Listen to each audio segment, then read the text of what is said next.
Before the sun has even considered rising, you are already awake. Not because you are rested, and certainly not because you are eager, but because in a medieval town, a butcher's day begins in darkness. The air in your room is cold enough to sting your throat. The straw mattress beneath you is thin, damp at the edges, and carries the stale scent of old smoke, wet wool, and sleep that never quite refreshed you. Somewhere below, or just beyond the wall, an animal shifts its weight and lets out a low, uneasy sound. It knows something is coming, even if it cannot understand it. You dress quickly in coarse layers that never fully lose the smell of your trade: fat, smoke, blood. The odors cling to you as stubbornly as your own shadow. When you step outside, the street is still wrapped in night. The cobblestones are slick with rainwater, mud, and yesterday's filth. A gutter runs dark beside the lane, carrying away refuse from homes, workshops, and market stalls. In the half-light, iron hooks glint faintly. Wooden shutters creak. Somewhere nearby, a hearth exhales acrid smoke into the damp morning air. And this is how your work begins. Not with neat cuts on a spotless counter, but with steam rising from animal breath, with ropes, blades, strained muscles, and the knowledge that by dawn, living creatures must become food. It is easy, from the comfort of the modern world, to imagine the medieval butcher as little more than a rough man with a knife. But the truth was far more difficult and far more grim. You were necessary because towns had to eat. You were resented because your work was filthy, loud, and foul-smelling. You were watched because spoiled meat could sicken a neighborhood. And you were often judged because making your living from blood placed you in a shadowed corner of medieval life, somewhere between skilled tradesmen and tolerated menace.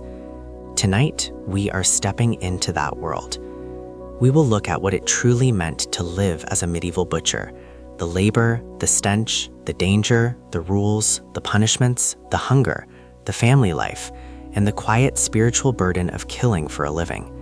And along the way, we will see that the butcher was only one of many people whose brutal work kept the medieval world standing. So before we go any further, let me know in the comments where you're listening from, and whether you think you could survive even 1 week in a medieval butcher's yard. And if dark, immersive history helps you unwind, you can subscribe, leave a like, and settle in. Now, let the lantern burn a little lower, and let us walk together into the narrow, blood-slick streets of the Middle Ages. To understand why life as a medieval butcher was so difficult, you first have to step back from the block, the blade, and the blood, and look at the town around you. Because the butcher did not exist alone. He belonged to a world of walls and bells, mud and commerce, prayer and regulation, a world where daily survival depended not on convenience, but on fragile systems held together by labor, habit, and fear. If you were living in the high or late Middle Ages, somewhere between the 12th and 15th centuries, you would be living in a Europe where towns were growing, trade was intensifying, and the movement of food had become a matter not just of appetite, but of order. By this point, many European towns had begun to swell beyond their earlier medieval limits. In England, in France, and across the patchwork territories of the Holy Roman Empire, towns gathered people into tighter spaces than their ancestors had often known. Family workshops huddled along narrow streets. Parishes organized local life through church calendars and neighborhood obligation. Gates opened at dawn and shut at night. Market squares pulled in peasants, peddlers, monks, fishwives, coopers, brewers, bakers, and somewhere among them, butchers. The streets were rarely clean by modern standards. They were muddy in rain, dusty in dry weather, and lined with gutters that carried whatever a household or trade had reason to throw away. If you walked through such a town at first light, you would not encounter a silent, storybook Middle Ages. You would hear the clatter of carts, the bark of dogs, the calling of traders, the ring of a smith's hammer, the tolling of bells marking prayer and time. You would smell wood smoke, wet wool, horse dung, ale mash, baking bread, and sewage carried in open channels. And in certain quarters, particularly where animals were bought, held, slaughtered, or sold, you would also smell the sweet, sick thickness of blood and fat. This was the environment that made the butcher essential. Towns could not feed themselves entirely within their walls. They depended on streams of goods from the surrounding countryside: grain, eggs, vegetables, fish, firewood, wool, hides, and livestock. Animals were driven in from villages and pasture land, often over considerable distances, to be sold in town markets. In London, instance, Smithfield became a major livestock market in the medieval period, with animals brought from as far away as the Midlands before being sold and sent onward to slaughterhouses such as the Newgate Shambles, or to meat markets like Eastcheap. That detail matters because it reminds you that the butcher was not simply a man with a stall. He was a crucial link in a larger chain of movement, profit, timing, and urban survival. And timing mattered enormously. Unlike today, there was no dependable refrigeration, no sealed cold storage, no humming network of transport keeping flesh fresh across long distances. Meat was perishable in the most immediate sense. An animal might be alive at sunrise and dinner by evening, because it often had to be. The butcher's work sat right at the dangerous threshold between nourishment and rot. If he killed too early, sold too slowly, stored too badly, or cut corners in warm weather, the meat could spoil. And spoiled meat was not just wasteful, it was feared. It could sicken customers, attract vermin, provoke complaints, and bring the attention of officials. So the butcher occupied a strange place, necessary to the feeding of the town, yet always suspected of helping to poison it. That suspicion becomes clearer when you remember how close most medieval people lived to hunger. For many ordinary laborers, meat was not a guaranteed daily food. Bread, pottage, pulses, onions, cabbage, and ale formed the background of life. Meat certainly mattered, but it was unevenly distributed. The wealthy could afford more of it and better cuts of it. Nobles and prosperous households displayed status through venison, beef, pork, fine poultry, and elaborate meals. Meanwhile, poorer townspeople might only occasionally buy cheaper pieces, scraps, fat, bone, or offal. A butcher's stall therefore served different worlds at once. One customer might want a respectable joint for a household table. Another might be bargaining for whatever remained after the best cuts were gone.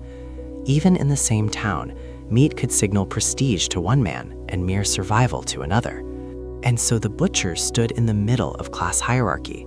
He served noble appetite from below, urban need from within, and poor desperation from the edge. He was not a peasant exactly, but neither was he automatically esteemed. He was a tradesman, and in some towns a skilled one with real economic weight. Yet his work touched death, waste, and bodily mess in ways that made other people uneasy. When you buy meat in a modern shop, it arrives hidden beneath packaging, labels, refrigeration, and fluorescent light. In the medieval town, the transaction was much more honest and much more disturbing. The carcass had shape, the animal had been visible, the blood had not traveled far. That is one reason medieval towns tried to regulate butchery so carefully. As towns expanded after the 11th century, many trades organized into guilds, associations of craftsmen or merchants who protected their interests, regulated competition, set standards, and often wielded significant local influence. Craft guilds arose particularly in growing towns where labor had become more specialized, and they policed their own members through internal rules, officials, and fines. A butcher, then, did not simply answer to his customers. In many places, he also answered to guild structures, town authorities, and market rules designed to keep trade orderly and profitable. That meant rules about weights, measures, quality, prices, dumping, slaughter sites, and market behavior. A town did not want unrestricted slaughter in every lane. It did not want skins and offal heaped where they would choke drains or contaminate water. It did not want diseased animals quietly turned into saleable meat. And it certainly did not want angry neighbors complaining that a butcher's yard had turned their quarter into a festering swamp. So urban authorities often tried to confine slaughter to certain places, require cleaning, and punish nuisance or fraud.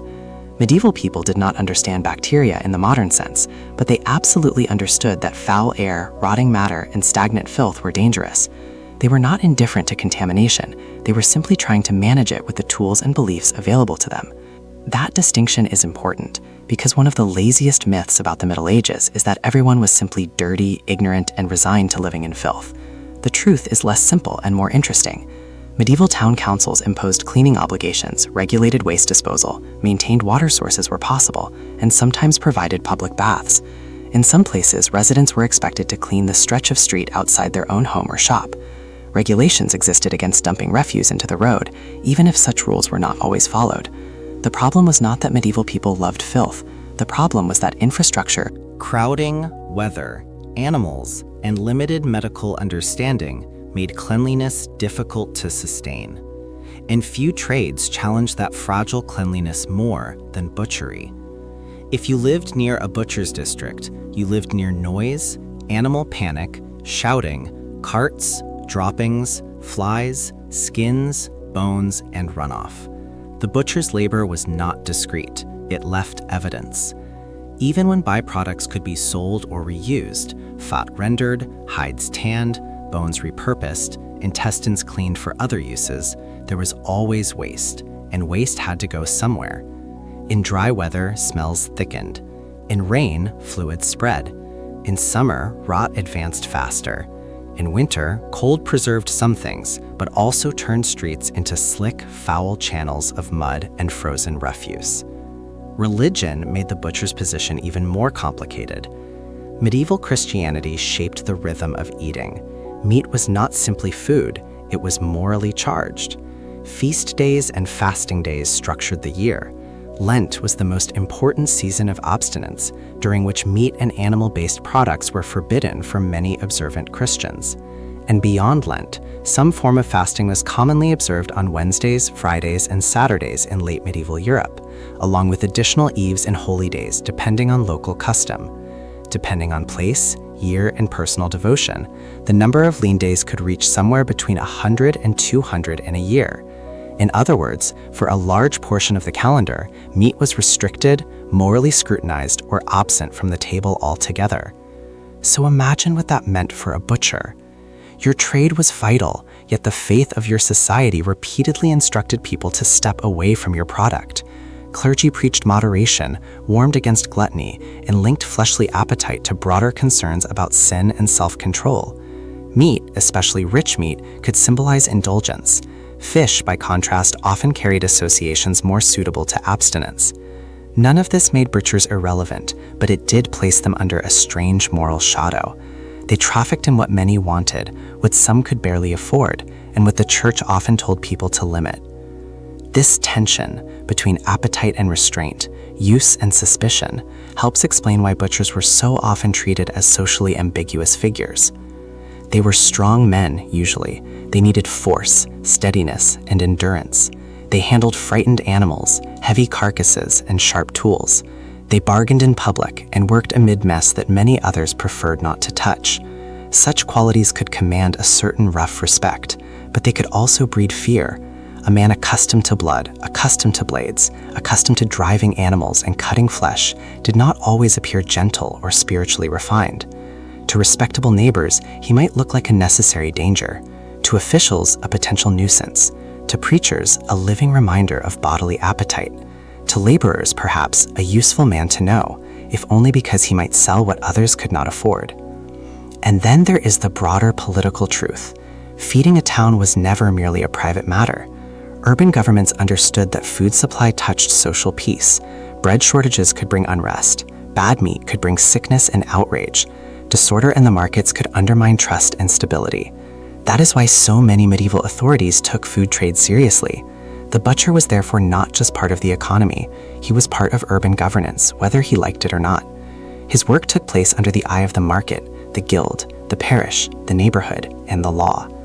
In other words, his life was difficult not only because slaughter was hard, but because everything around slaughter was hard too.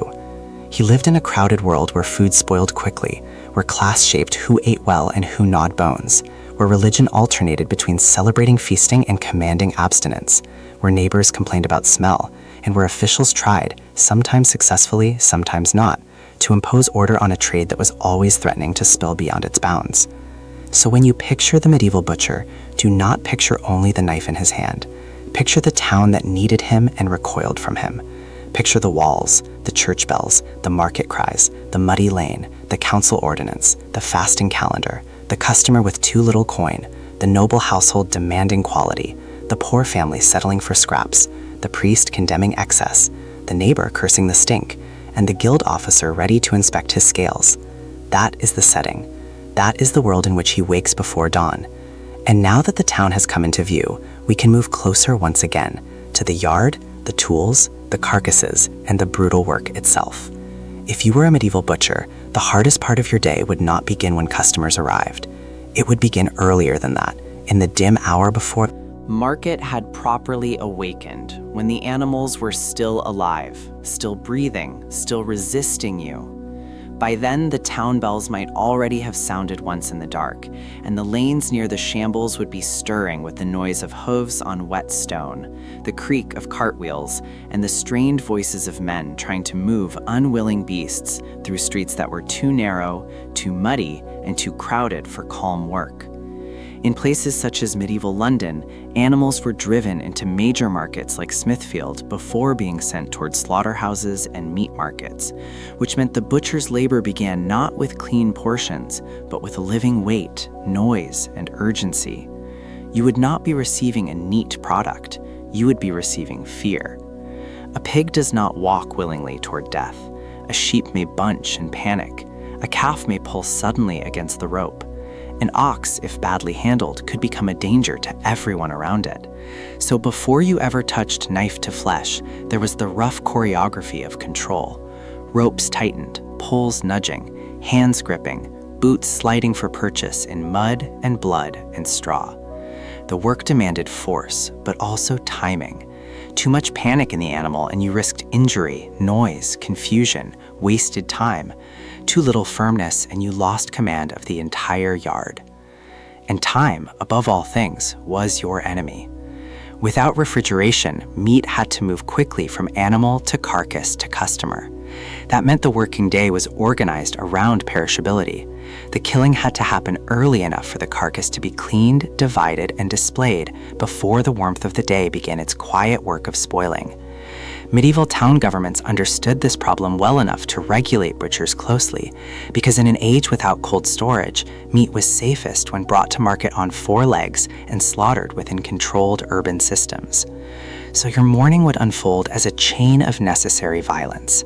First, restraint, then the blow, or the cut, depending on the animal and the local practice, then bleeding, then lifting, dragging, hanging, skinning, opening, emptying. One task flowed wetly into the next. There was no pause for ceremony, no emotional distance. The animal's heat still clung to the body as you worked. Steam rose in cold weather. Blood gathered black in troughs, buckets, or gutters. The hide had to come off cleanly if it was to keep value. The organs had to be removed efficiently. The useful parts had to be separated from the dangerous, the saleable from the perishable, the edible from the foul. And this is where one of the biggest modern misconceptions falls apart. People sometimes imagine medieval butchery as crude hacking carried out by men too rough or too ignorant to know better. But that is not really what a butcher could afford to be. Medieval guilds existed precisely because skilled trades required standards, self-policing, and protection of reputation. In expanding towns, crafts organized themselves to regulate competition and workmanship, and a butcher who cut badly, wasted useful material, misjudged quality, or sold suspect meat could bring trouble upon himself very quickly. In other words, random brutality was bad business. A good butcher needed a hard, practical kind of knowledge.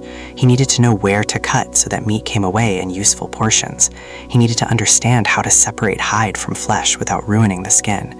He needed to know how long he could safely display a carcass in certain weather.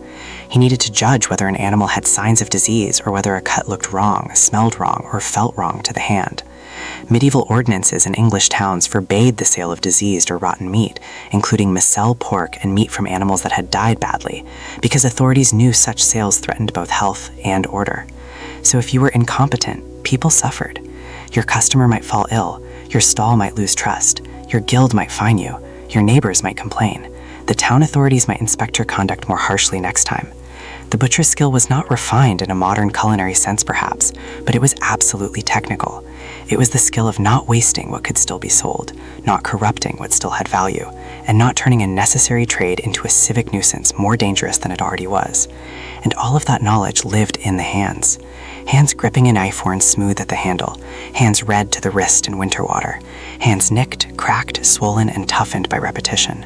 The tools themselves were simple enough in principle: knives, cleavers, hooks, ropes, blocks, poles, tubs, barrels, carts. But their simplicity made the body do more of the labor. There were no mechanical lifts humming overhead, no rubber flooring, no antiseptic steel table set to ergonomic height. There was only your back, your shoulders, your grip, your footing, and your endurance. Picture the physicality of it. A carcass is not merely heavy. It is awkward, it sags, it slips, it resists balance. To lift or drag one repeatedly across a morning is to learn what exhaustion feels like, not as a sudden collapse, but as a slow, gnawing pressure inside the joints. Your lower back tightens, your fingers stiffen in cold air, your forearms burn. If you twist badly under weight, something pulls. If your blade catches wrong, a knuckle opens. If the floor is slick, your feet can go out beneath you. The injuries of such a trade would not always be dramatic. Many would simply accumulate. Strained shoulders, hernias, crushed toes, infected cuts, chronic pain that settled into the body like another season. And infection, of course, was never far away. A butcher worked constantly around open flesh, dirty surfaces, stagnant moisture, animal waste, and sharp metal. Even a small wound could become angry and swollen. Even a minor slip could turn serious if filth entered the cut. Medieval people lacked germ theory, but they were not blind to the danger of corruption. They associated stench, rot, and foul air with sickness, and town authorities repeatedly tried to contain the environmental hazards produced by trades like butchery. This meant that the butcher did not simply kill animals, he managed decay. That was the deeper rhythm of the work. The animal had one kind of life before the knife, and another kind of brief value after it. Every minute after slaughter moved the carcass closer to spoilage, so the day became a race against nature's patient appetite. Skin, gut, wash, divide, hang, display, sell. If you were too slow, the flies would arrive. If the weather turned warm, the smell would thicken sooner. If the customer delayed, your profit narrowed. If the cut sought too long, its surface darkened and its trustworthiness faded with it. By the time the market properly opened, much of the hardest labor was already behind you. Now came the public face of the trade. Meat had to be laid out visibly. In medieval York's shambles, butchers' shops and houses often had slaughterhouses at the back, with meat hung outside the shop and laid upon projecting shelves or window bottoms for sale. Some original meat hooks still survive there, and the street itself was shaped around the problem of butchery waste, with raised pavements and a central channel used to wash away blood and offal. That little detail, the channel in the middle of the street, tells you almost everything. It tells you that blood was not incidental, it was expected. Managed, perhaps, but expected. The medieval butcher worked in a world where the architecture itself sometimes bent to accommodate slaughter. Streets, gutters, back rooms, yards, and drains all became part of the trade. The work did not end at the blade, it spread outward into the environment, into the paving stones, into the runoff, into the complaints of neighbors whose day also began with the smell. And the smell would have been unforgettable. Not just blood. Blood alone is too simple a word. There was fresh blood, hot and metallic. There was old blood drying into darker crusts. There was wet hide, open gut, tallow, singed hair if pigs were scalded, damp wood, sour straw, wood smoke drifting in from neighboring hearths, human sweat trapped beneath coarse wool, the sweet, almost cloying edge of decay beginning its work at the margins. It was a layered smell, a working smell, and once it settled into your clothing, your beard, your hands, your home, it became very difficult to leave behind. Which brings us to the waste. Because no matter how efficiently you worked, an animal produced more than just desirable cuts. There were heads, hooves, skins, bones, fat, blood, entrails, stomach matter, and all the unclean remnants of turning a body into food. Some of it could be sold or reused. Fat could be rendered, hides could be passed onward to tanners, intestines had practical uses, bones might become tools or broth, hooves and lesser scraps had value in the hands of people who knew how to extract it. A good butcher tried not to waste what could still become coin. But even then, there was always too much residue. And if you did not clear it fast enough, the whole neighborhood felt it. Town ordinances across late medieval England repeatedly focused on where butchers could slaughter, how they had to transport offal, and where they had to dump it. In York, after complaint from the Friars Minor in 1371, butchers were ordered to deposit their offal downstream of the friary. In Coventry, offal was to be carried to a pit outside the walls. In Salisbury, intestines were to be rendered or transported only by night. Such rules existed because butcher's waste did not remain politely in the background. It rotted, stank, attracted animals, and provoked legal action.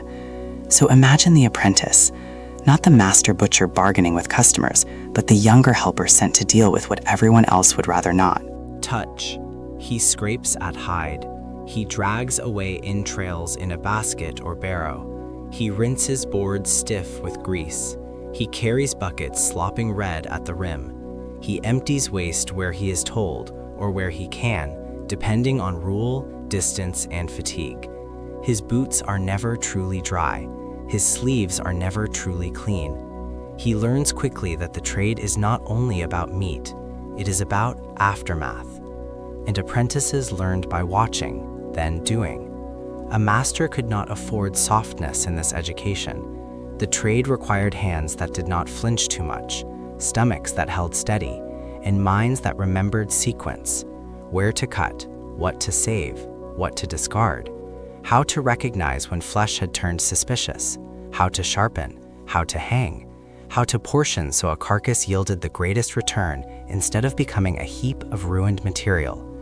If the boy learned badly, he cost the household money. If he learned well, he became useful sooner, though useful in this case meant fit to stand in blood without complaint. And perhaps that is the darkest truth of all. The work was intimate in a way modern life rarely is. The butcher did not kill at a distance. He stood close enough to hear the breath, feel the movement, smell the body, and witness the precise moment at which life became commodity. Day after day, that closeness must have done something to the mind. Perhaps not dramatic cruelty, more likely a kind of dulling, a professional hardening, a habit of looking past suffering because the next task was already waiting. The medieval butcher lived face to face with fear, pain, flesh, and mortality until they became part of the ordinary texture of mourning. And still the customers came. They came wanting freshness, value, honesty, maybe a better cut than their neighbors, maybe something cheap enough to stretch a family meal. They did not usually see the entire labor behind what they bought. They saw the stall, the hanging meat, the practiced hands. But behind that public moment was a long chain of effort already spent. The driving of animals, the struggle of restraint, the cut, the blood, the hauling, the waste, the washing, the fear of spoilage, the ache in the shoulders. So when people say a medieval butcher simply cut meat, they miss almost everything.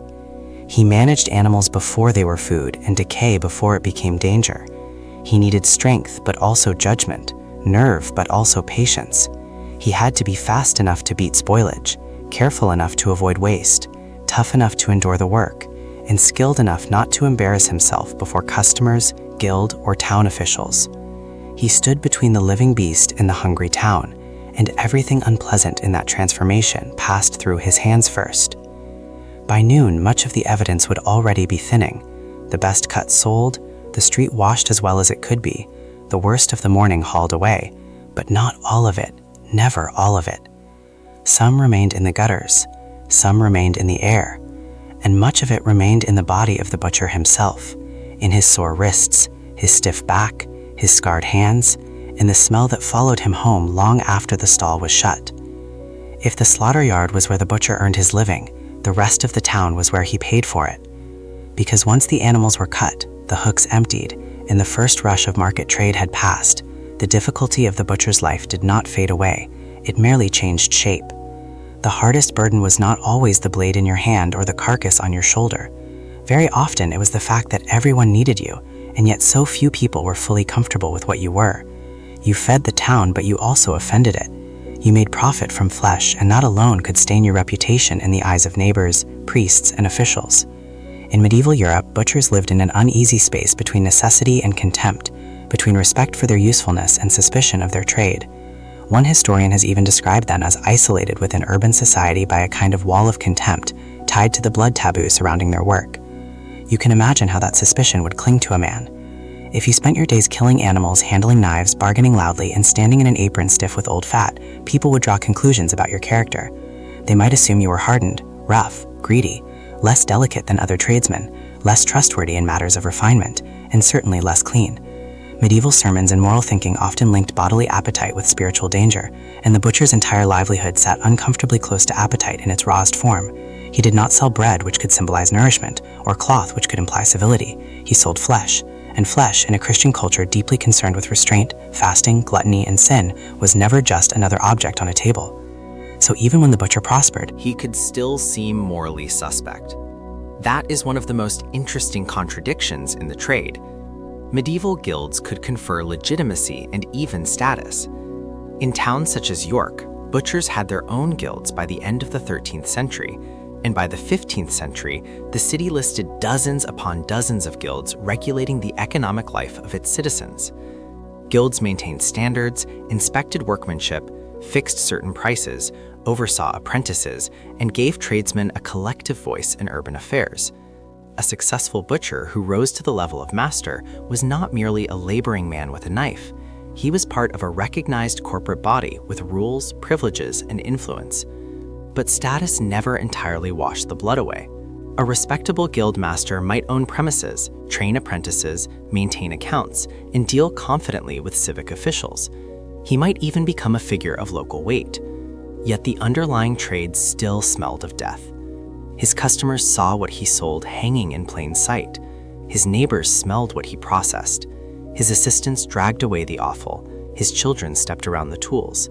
The modern world is built to hide these transitions. Refrigerated trucks arrive before dawn, plastic trays conceal the body, stainless steel and fluorescent light create distance. In the medieval town, there was very little distance at all. The animal had often been alive that same morning. The slaughter had happened nearby. The runoff might still be making its way down the lane. And because there was so little distance, there was also very little privacy. A butcher's reputation was public in the most literal sense. His goods hung openly, his scales might be checked, his stall could be watched, his waste could be smelled, his errors could become neighborhood grievances. In a world of face-to-face exchange, where trust lived in repeated encounters and rumor traveled faster than carts, one accusation could follow a man for years. If people thought he watered something, weighed falsely, cut dishonestly, or sold meat that looked wrong, that suspicion could settle over the household like soot. This is where the rules begin to matter. Medieval towns did not leave food trades unregulated out of laziness or innocence. They regulated them because food was dangerous, politically sensitive, and deeply tied to public order. Guilds and civic authorities inspected goods, checked weights and measures, and enforced standards of workmanship. Apprenticeships were often long, around 7 years on average in many trades, and guild membership could determine whether a man became a master with his own premises or remained a wandering journeyman.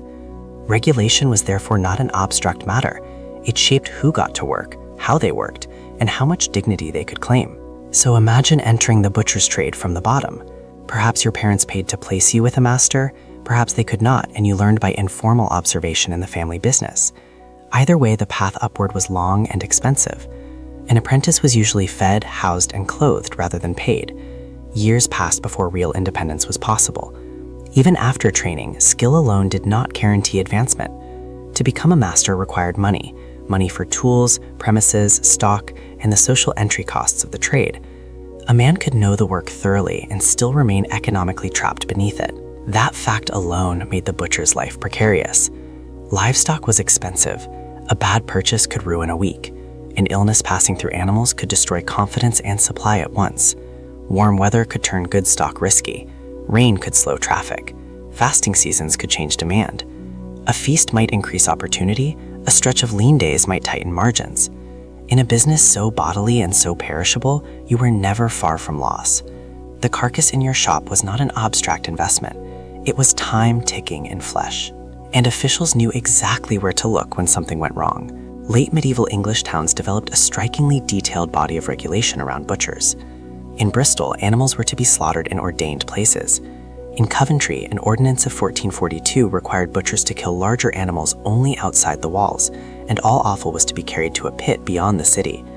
In Salisbury, intestines were to be rendered or transported only at night. In some towns, slaughter in the street itself brought fines. These rules reveal a simple truth. Authorities did not trust butchers to regulate their own nuisance without pressure, and there were punishments. Not theatrical punishments most of the time, but the grinding, expensive sort that wear a household down. Fines, confiscations, inspections, restrictions, and the risk of public disgrace. If you sold unfit meat, dumped offal where you should not, slaughtered in the wrong place, or violated market ordinances, you could be penalized. A butcher, already balancing supply, spoilage, labor, rent, and family mouths to feed, could be pushed close to ruin by repeated trouble. Medieval governance often worked not by abolishing the trade, which it could not do, but by burdening it with rules severe enough to remind butchers that they were tolerated under supervision. One case in particular gives you a vivid sense of this pressure. In York, in 1371, butchers were ordered to deposit their offal downstream from the Friars Minor after complaint. The detail is small, but the social meaning is large. You can almost hear the grievance forming, the religious house offended by stench, by filth, by the corruption of air and water nearby. The butcher's waste had become not merely unpleasant, but actionable. The city had to intervene, and the solution was not to eliminate the problem, but to move it farther downstream, farther from one offended group and closer to someone else's water, someone else's nose. That is how medieval sanitation often worked, through displacement rather than elimination. People were not foolish. They recognized stench as dangerous. They regulated dumping. They organized cleaning. They maintained baths and water systems where possible. But the infrastructure was limited, the streets crowded, the drains imperfect, and the trades themselves inherently messy. Town councils could order residents to clean the stretch outside their own homes or forbid waste tipping into the street. Yet heavy rain, flooding, overcrowding, and simple fatigue constantly undermined those efforts. And butchers sat at the center of these anxieties because their trade produced visible corruption. Picture summer now, not the romantic summer of paintings and green fields, but the urban summer of a medieval market town. The air thickens, flies gather faster, gutters turn slow and greasy. A hide left too long begins to sweeten into rot. Blood darkens and cakes, fat softens, dogs loiter, rots test the edges of waste heaps. If water is scarce or foul, washing becomes less effective. If the day is hot, meat moves more quickly toward danger. Every smell intensifies. The whole trade seems to breathe harder. In such conditions, the butcher did not merely endure heat, he endured acceleration toward decay, complaint, and suspicion. Now imagine plague-era fear added to that. Medieval people lacked germ theory, but they had miasma theory, the belief that foul smells and corrupted air contributed to disease. That belief made trades like butchery especially vulnerable to public resentment. If a town already felt threatened by sickness, a butcher's yard could become a symbolic concentration of everything people dreaded: blood, rotting matter, stagnant runoff, dying animals, and men handling death all day without apparent collapse. Whether or not a particular butcher caused illness, he could easily become a focal point for fear because his whole livelihood looked like contamination made visible. This is one reason the butcher's household had such a difficult emotional geography. Home and work were often only loosely separated. In places like York's shambles, shop and house were bound together, with slaughtering sometimes taking place at the rear and fresh meat displayed at the front. That meant the trade entered the household constantly. Wives might help manage accounts, bargain with customers, salt meat, oversee apprentices, and keep the operation running when the master was occupied elsewhere. Children grew up in rooms that were never entirely free from the trade's smells or tensions. They learned early what hooks were for. They knew the difference between a good day's sales and a bad one by the mood of the adults and the quantity left hanging at dusk. It is worth lingering here, because the wife of a butcher is easy to overlook. Yet in many medieval trades, the household was the workshop, and the workshop was the household. That meant women's labor often sat at the hinge between domestic life and commerce. A butcher's wife might not perform the kill itself, at least not usually in the male-coded imagination of the trade, but she could still become central to its survival, keeping records, handling coin, dealing with neighbors, supervising apprentices, preserving what could be preserved, and absorbing the overflow of disorder that every meat business produced. If customers complained, she might hear it. If officials came asking questions, she might answer the door. If a child tracked filth into the sleeping space, she had to live with the fact that there was no clean line between livelihood and home. And the children? They would have lived in a world of startling material honesty. They would see hides being scraped, hear animals crying, smell blood in warm weather, and learn very quickly that food did not come from an invisible elsewhere. A butcher's child might be less shocked by death than a merchant's child, but perhaps more familiar with dread. A bad season, animal, a fine from the authorities, a dispute with a supplier. These were not abstractions. They were the difference between stew and hunger. This is why the butcher's life should not be imagined only as grim spectacle. It was also repetitive strain of the soul. Day after day, the same pattern returned. Rise before dawn, receive animals, kill, drain, scrape, cut, haul, sell, wash, argue, account, carry, clean, worry. Then again, then again. As seasons passed, the rhythm shifted but never softened. In Lent, meat restrictions altered demand and made the place of the trade feel morally awkward. On feast days, opportunity rose, but so did pressure. In winter, the cold slowed spoilage but deepened physical misery. In autumn, slaughtering patterns changed with agricultural cycles. Summer was its own trial, all rot and insects and quickening flesh. Winter deserves a moment of its own. Because cold did not mean comfort, it meant stiff fingers, frozen mud, damp walls, raw knuckles split by chill, breath showing white as animals steamed in the yard. The butcher's apron, heavy with old grease in use, would harden in places. Water for washing would bite the skin. Carts ground. Straw darkened underfoot. The body ached differently in winter, less from corruption rushing toward spoilage, more from hardness, heaviness, and the stubborn effort of working through numbness. And yet winter might still be preferable to the hot months, because hot months brought accusation. Imagine a customer leaning in toward a cut of meat on an oppressive day. He sees flies at the edge. He smells something faintly sweet, faintly wrong. Perhaps he says nothing. Perhaps he says everything. Perhaps he mutters that butchers grow rich by cheating the town. Perhaps he claims that the meat was not right when it was hung. Perhaps her competitor hears this and does nothing to silence it. In a market economy built on direct visibility, suspicion itself becomes part of the trade. That suspicion could turn into official scrutiny fast enough. Guilds sent out searchers or inspectors to examine goods and workmanship. Authorities checked weights and measures. Rules existed to ensure that products were what they claimed to be, and that prices were not manipulated unfairly. For butchers, this meant one was never only selling meat, one was selling confidence under watch. Still, not every butcher lived at the edge of misery. Some did well, some became prosperous masters, anchored within guild life, connected to civic structures, able to train apprentices, secure good locations, and maintain a household with real stability. York's butchers, like other organized urban trades, were not marginal peasants wandering in from the countryside. They were part of a corporate urban order that could carry economic influence when successfully navigated. But prosperity came at a price. To remain prosperous, the master had to maintain standards, keep on the right side of regulation, manage supply, deal with labor, absorb complaint, and keep the trade's uglier aspects from engulfing the household. Success did not free him from blood. It only made him more dependent upon controlling its consequences. A wealthy butcher might wear better cloth and dine more securely than his assistant, but he still lived in a world where one tainted carcass, one nuisance lawsuit, one outbreak among livestock, or one burst of public anger could turn advantage into liability. And public anger mattered because butchers were often imagined as dangerous men. Not dangerous in the modern cinematic sense, but dangerous in the everyday medieval sense. Physically forceful, used to blades, comfortable around panic, perhaps quicker to quarrel than a scholar or draper. That stereotype could be unfair, but it did not come from nowhere. The trade rewarded control, stamina, and a willingness to act decisively in messy conditions. Those are not always the traits associated with gentleness. Studies of 14th century Siena, for example, note repeated butcher-led rebellions, suggesting that in at least some cities, butchers were deeply entangled with urban unrest and collective violence. Even without open revolt, there was the smaller violence of daily friction. Market disputes, territorial arguments, conflicts over dumping, access, and stall space, neighborhood resentment, supplier disagreements, angry customers, apprentices fighting with apprentices. Men whose work already required force were perhaps not the least likely to answer insult sharply. In a cramped town where smells crossed thresholds and runoff crossed property lines, it did not take much for economic irritation to become personal.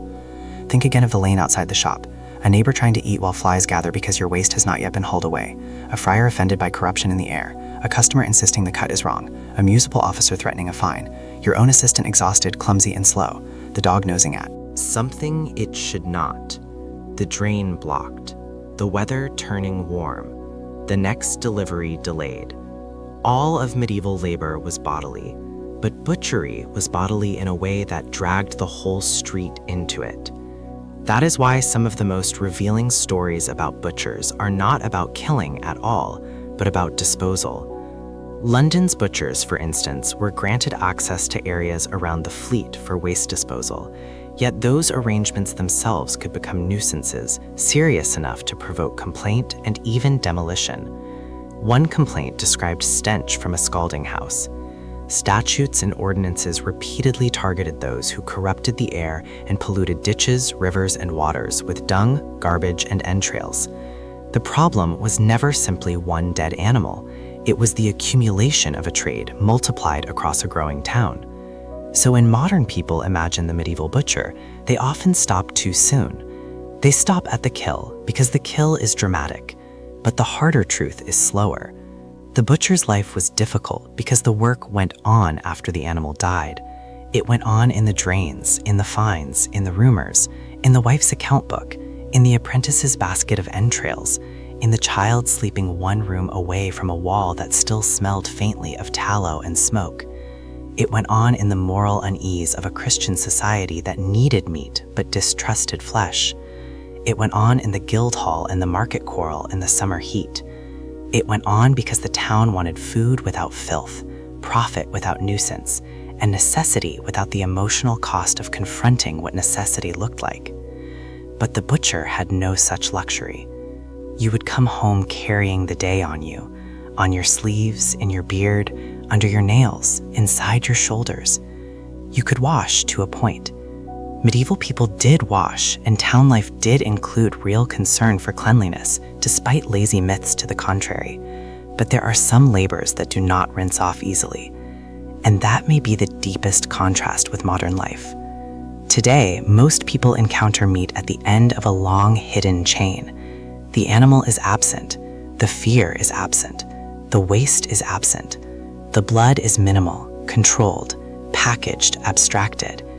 In the medieval town, nothing was fully abstracted. The butcher's customers saw the carcass. They smelled the lane. They knew where the animal had likely come from.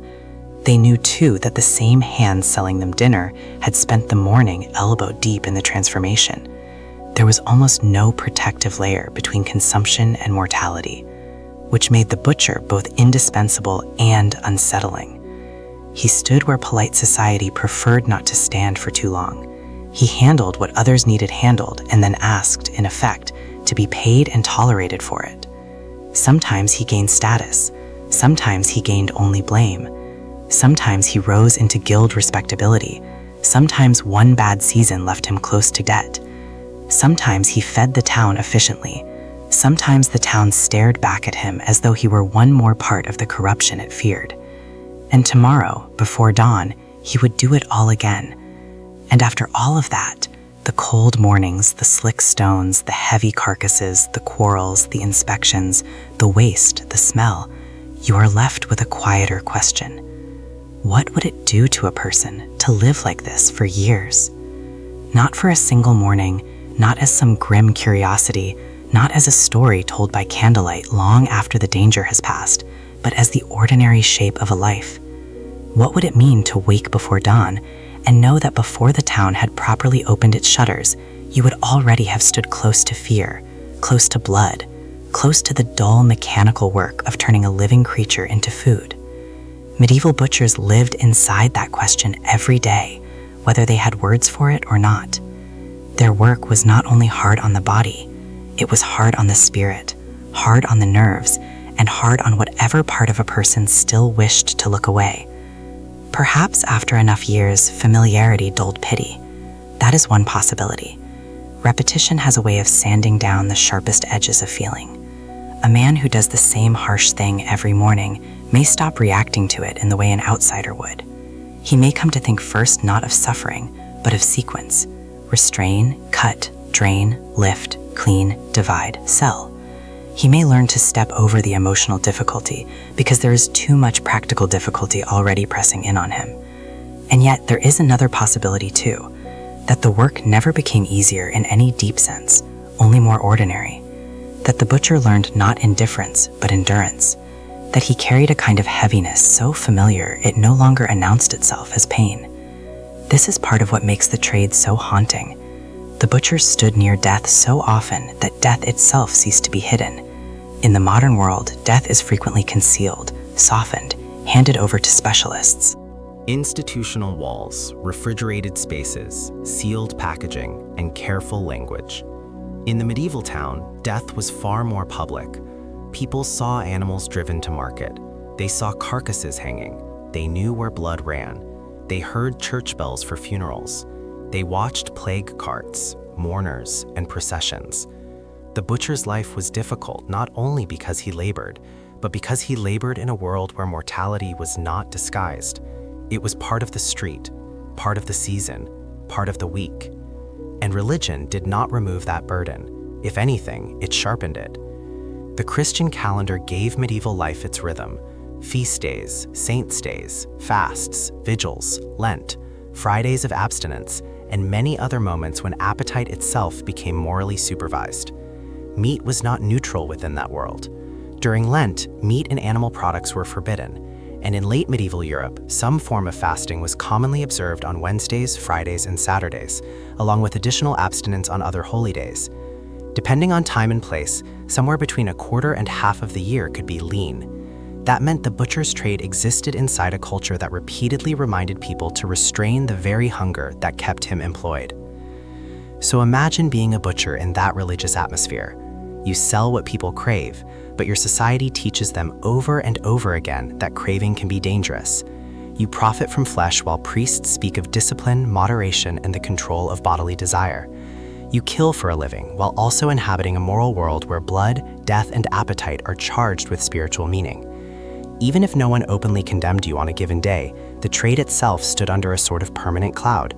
You were necessary, but never entirely innocent in the symbolic sense. Useful, but not clean. Skilled, but not pure. And if you were a conscientious person, if you confessed, fasted, attended Mass, observed feast days, and tried in your own rough way to remain a Christian in good standing, then perhaps this made your life stranger still. Because how do you reconcile daily slaughter with a faith shaped by compassion, penance, and restraint? Perhaps by telling yourself that the town must eat. Perhaps by placing your work among the other unavoidable hardships of fallen life.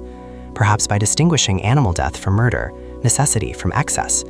Medieval people were fully capable of such distinctions, but making the distinction did not erase the atmosphere around the trade. A butcher still worked with what others often preferred not to see. And once again, that is the core tension of his life. He fed the community while also reminding it, too vividly, of the cost of feeding itself. That is why this story is not really only about butchers. It is also about the wider medieval truth that whole societies survived because someone was willing, or forced, to do the work others disliked, feared, or despised. Once you notice that pattern, the butcher becomes a doorway into a larger world of difficult occupations. The medieval town depended on bakers, millers, smiths, brewers, masons, and carpenters, but it also depended on people whose work clung to filth, death, rot, or bodily waste. Trades were essential to the welfare of medieval communities, and town life rested on skilled labor of every kind, from the highly respected to the deeply unpleasant. Think of the tanner. Even today, historical accounts of leather production describe tanning as a foul-smelling trade, one often pushed towards the edges of towns because of the odors and mess involved. The tanner took the hide that the butcher helped provide and transformed it into something useful, leather for shoes, belts, harness, cases, and countless daily necessities. Yet to do that, he worked amidst soaking vats, chemical treatments, animal remains, and a smell strong enough to offend even people who lived in far less sanitized conditions than we do. Search results on historical tanning consistently describe it as one of the nastiest yet most vital trades in pre-modern urban life. Or think of the executioner. Like the butcher, the executioner could be regarded as both necessary and impure. He carried out tasks society demanded, but the very act of carrying them out marked him. Modern historians discussing executioners often describe their role as deeply stigmatized, feared, and socially isolated. He touched punishment too directly. He stood too close to public death. He reminded everyone else that order was maintained through means they preferred not to embody themselves.